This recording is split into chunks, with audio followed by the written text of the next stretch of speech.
Below me is Bratislava, Slovakia's capital, city on the shores of Danube River.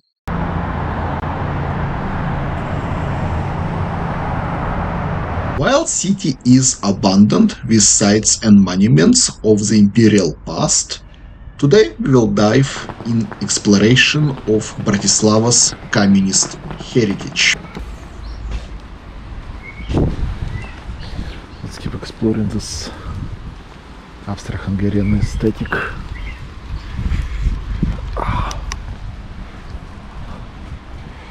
Ah, look at this.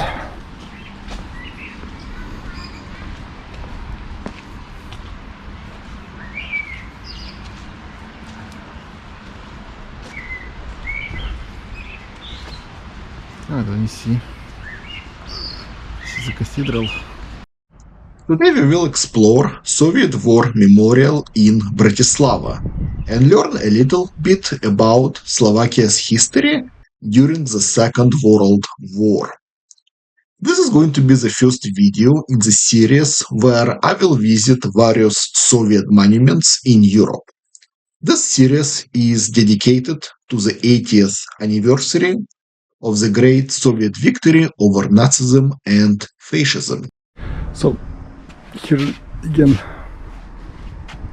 commemoration saying eternal glory to the heroes who fell in a fight for freedom and independence of our motherland. And of course we have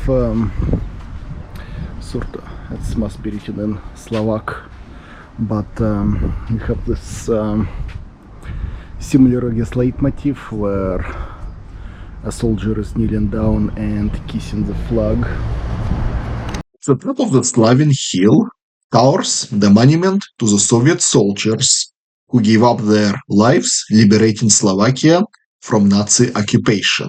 The monument was unveiled in 1960, commemorating the 15th anniversary of liberation of Bratislava. 6,845 Red Army soldiers are buried here. Let's fast forward to 1944. By the end of July of that year, Soviet Red Army liberated Belarusia and Lvov, a major city in western Ukraine, and also entered Poland. It was now ready to expel Nazi occupiers from the Eastern European proper. As the Red Army troops were finishing liberating areas of USSR, in August 1944 the Slovak national uprising occurred. Guided by the Slovak communists and other anti-fascists, the rebellion encompassed most of central Slovakia. On August 31st, 1944, the leaders of the uprising requested the help from the Soviet Union. The Soviet command devised a plan to break through the Dakla Pass into Slovakia from Polish Krosno and unite with the rebels. Unfortunately, this plan did not come to fruition. By late October 1944, Soviet troops, while breaking through Dukla Pass, were unable to advance further. The Slovak uprising was quelled. In the fall of 1944, Romania and Bulgaria were liberated from the Nazi rule. In February 1945, Hungary was also freed. These victories allowed Red Army to continue advance into Slovakia's proper. In the early 1945, Nazi occupiers were expelled from series of Slovak cities. Prešov on January 19th, Košice on January 20th, Poprad on January 28th, and Banska Bystrica, an important site of Slovak uprising, on March 26th, 1945. Bratislava awaited its liberation. Bratislava was liberated on April 4th, 1945 by the forces of the Second Ukrainian Front as part of the wider Bratislava-Brno operation. Second Ukrainian Front was under command of Marshal Malinovsky. The offensive began on March 25th. The following day, Red Army crossed the Hron River, and by March 31st, liberated Galanta, town about 50 kilometers west of Bratislava. Germans hoped to hold on to Bratislava, an important logistical hub on Danube and a gateway to Vienna.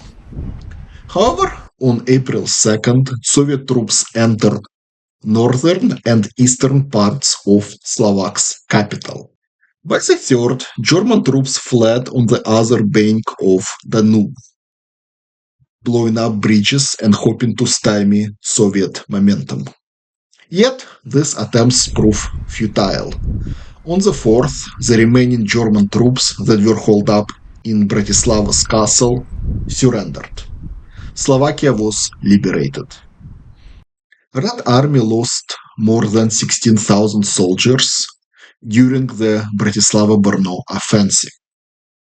In total, over 110,000 of Soviet soldiers laid down their life during the liberation of Czechoslovakia. Slavin Monument was designed by Slovak architect Jan Svetlik. It features an obelisk with a statue of a Red Army soldier trampling swastika. Anyway, this is it for Bratislava. In the next video, we will liberate Vienna and then move on to various monuments in Berlin.